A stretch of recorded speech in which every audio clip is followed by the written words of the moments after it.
राधे राधे, हरे कृष्णा। मैं मीनू शर्मा आप सभी का आपके अपने YouTube चैनल की कथा टीवी पर स्वागत करती हूँ। और आज की इस वीडियो में आप सुनेंगे मार्गशीर्ष मास का 13वां अध्याय। तो यह 13वां अध्याय शुरू करने से पहले सभी प्रेम से बोलिए भगवान विष्णु की जय, माता लक्ष्मी की जय, कृष्ण भगवान की जय। और अब हम आज का यह अध्याय शुरू करते हैं। देव शर्मा ब्राह्मण कहने लगे कि हे वत्स, सहसा भगवान में तुम्हारी ऐसी बुद्धि हो जाने के कारण तुम्हारे सैकड़ों जन्म के पाप नाश हो गए हैं। तुम बिना किसी व्रत या तीर्थ के ही करोड़ों पापों से मुक्त हो गए हो। मेरे आतिथ्य सत्कार तथा भक्ति के कारण तुमको विष्णु पद प्राप्त हुआ है। उसी पुण्य के प्रभाव से तुम्हारी ऐसी बुद्धि हो गई है। मैंने योग द्वारा तुम्हारे पूर्व जन्म के कर्मों को जान लिया है। हे वत्स, तुम पूर्व जन्म में अवंती नगरी के रहने वाले ब्राह्मण थे। धर्म में परायण, सदा अध्ययनशील, सुशील और सदा व्रत करने वाले थे।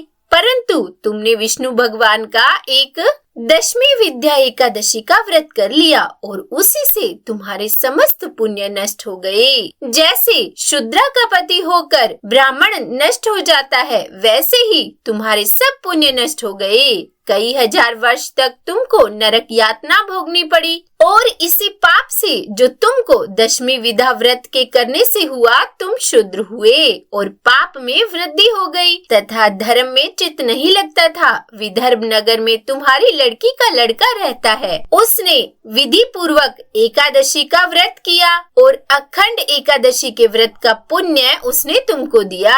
इसी से तुम्हारी बुद्धि धर्म में हो गई और पापों का नाश हो गया। उस एकादशी के पुण्य प्रभाव से यमराज ने दशमी विधा एकादशी के पाप को और 1000 वर्ष पूर्व जन्मों के पापों को मिटा दिया है।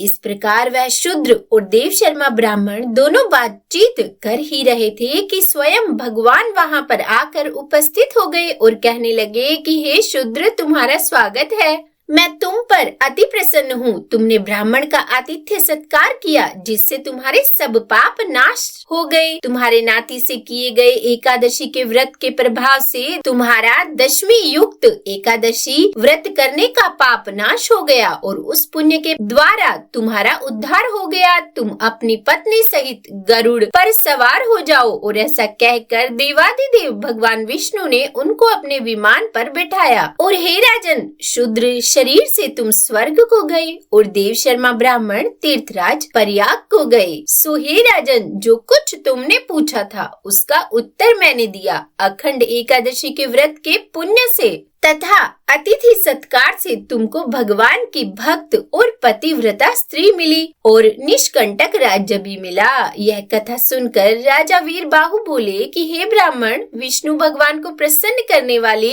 अखंड एकादशी के व्रत की विधि अच्छी तरह से मुझे बताइए। तब ऋषि कहने लगे कि हे नृप श्रेष्ठ, पवित्र एकादशी के व्रत की विधि जो पहले भगवान विष्णु ने नारद जी से कही थी, वही मैं तुमसे कहता हूँ। अब ध्यान पूर्वक सुनो। सुंदर उद्यापन विधि भी कहूँगा। मार्गशीर्ष आदि मासों में एकादशी के दिन इस पवित्र अखंड एकादशी का व्रत करना चाहिए। दशमी के दिन शाम को सूर्यास्त के पहले भोजन करना चाहिए। एकादशी के दिन उपवास करना चाहिए तथा द्वादशी को एक बार भोजन करना चाहिए। उसको ही अखंड एकादशी का व्रत कहते हैं। सूर्य नारायण भगवान के मंद प्रकाश होने पर किया गया भोजन नक्त भोजन कहलाता है, परंतु रात्रि का भोजन करने पर नक्त भोजन नहीं कहते। कांसे के पात्र में भोजन, मांस का भोजन, मसूर, चना, कद्दू, शाक, मधु, दूसरे का अन्न, 2 बार भोजन, मैथुन, इन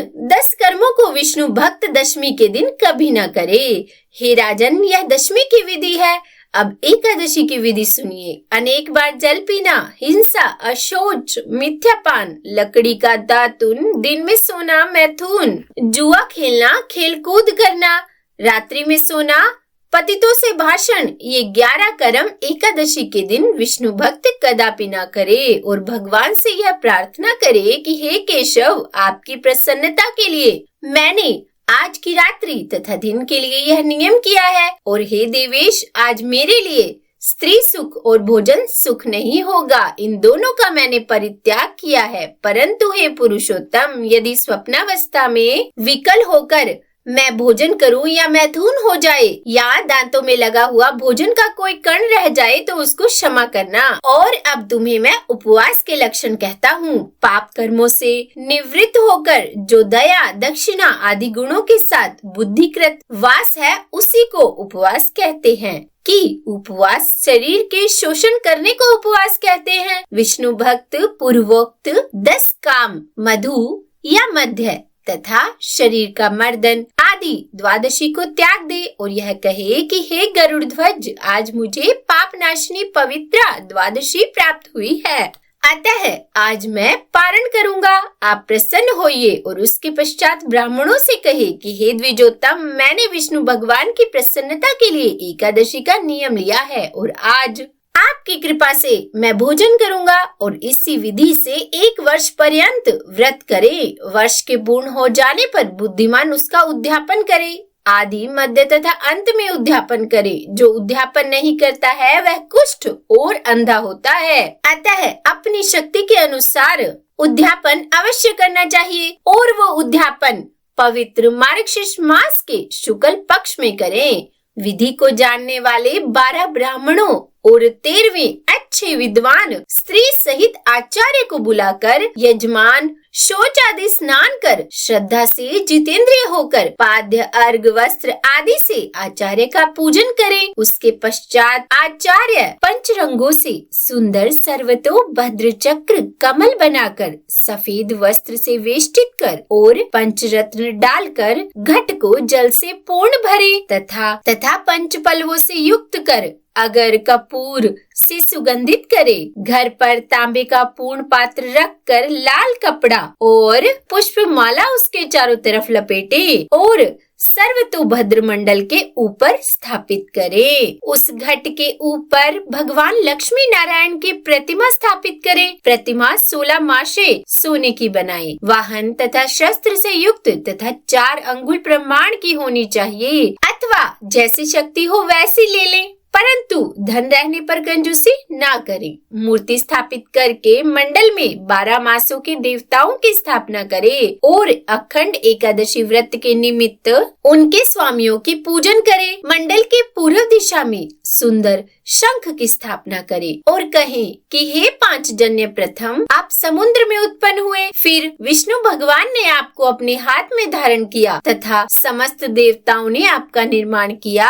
हे 5 जन्य, आपको नमस्कार है। मंडल के उत्तर की तरफ वेदी बनाए और संकल्प करके वेदोक्त विष्णु मंत्रों से हवन करें। अपने स्थान में विष्णु की और हरि की स्थापना करें और पुरुष सूक्त और पौराणिक मंत्रों से पूजन करें। फिर प्रदक्षिणा करें, स्वस्ति वाचन तथा नमस्कार पूर्वक क्रम से आचार्य आदि ब्राह्मण जप करें। पवमान सूक्त का पाठ करें, मंडल ब्राह्मण का तथा मधु मंत्रों का पाठ करें। रिंच, वांच, ब्रह्म, साम मंत्र, पवित्र सूर्य के मंत्र और विष्णु भगवान की संहिता का पाठ करें। जप के बाद कलश के ऊपर सांगोपांग विष्णु प्रतिमा स्थापित करें। दूसरे दिन सूर्योदय के होने पर क्रम से हवन करें। प्रथम षोडशी पात्र, प्रशीता पात्र आदि स्थापित करें। विधि पूजन कर स्तुति करें। चरु आदि का हवन करें। ग्रह सूत्र के विधान से यज्ञ की अग्नि क्रिया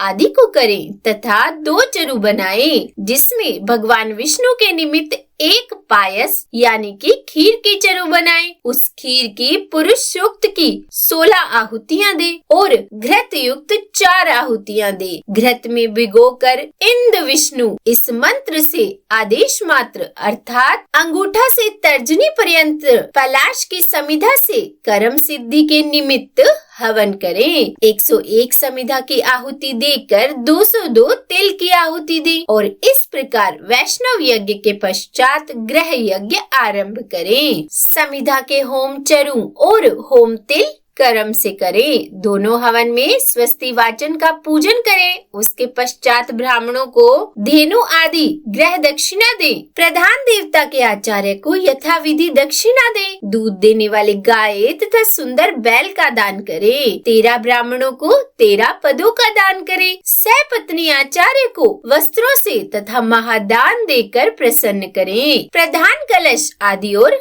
समर्पण करें। 24 घट जल के भरकर वस्त्र सहित पारण के पश्चात रात्रि में ब्राह्मणों को दे और भूयसी दक्षिणा ब्राह्मणों को दे और वधु तथा इष्ट मित्रों को भोजन कराएं। आचार्य को दक्षिणा सहित पूर्ण पात्र का दान करें, क्योंकि पूर्ण पात्र के दान से कार्य की पूर्ति होती है। उपवास, व्रत, स्नान, तीर्थ यात्रा का फल भी इसी से होता है। यदि घर में धन नहीं हो और उद्यापन करने की सामर्थ्य नहीं है तो ब्राह्मणों के वचन से अपने व्रत को पूर्ण करें। अर्थात ब्राह्मणों से कहें कि मेरे पास उद्यापन के लिए धन नहीं है, मैंने एकादशी का व्रत किया है और इसका पूर्ण फल मुझको प्राप्त हो। ऐसा यजमान के कहने पर ब्राह्मण कहे कि तुमने जो एकादशी का व्रत किया है उसका पूर्ण फल तुमको मिले, और इस प्रकार कहने से यजमान को पूर्ण फल मिल जाता है।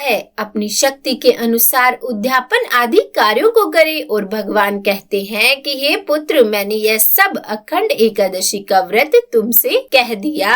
तो बोलिए भगवान विष्णु की जय। मार्गशीर्ष मास महात्म्य का 13वां अध्याय यहीं पर संपूर्ण हुआ और इसके आगे क्या हुआ यह आप जानेंगे कल इसके आगे आने वाले अध्याय में। तो उम्मीद करती हूँ आज की ये वीडियो आपको पसंद आई होगी। अगर अच्छी लगी हो तो लाइक एंड शेयर कीजिएगा और चैनल पर नए हो सब्सक्राइब नहीं किया है तो सब्सक्राइब भी कर ही दीजिएगा। और हाँ, कमेंट बॉक्स में राधे राधे लिखना बिल्कुल भी मत भूलिएगा। तो बोलिए राधे राधे।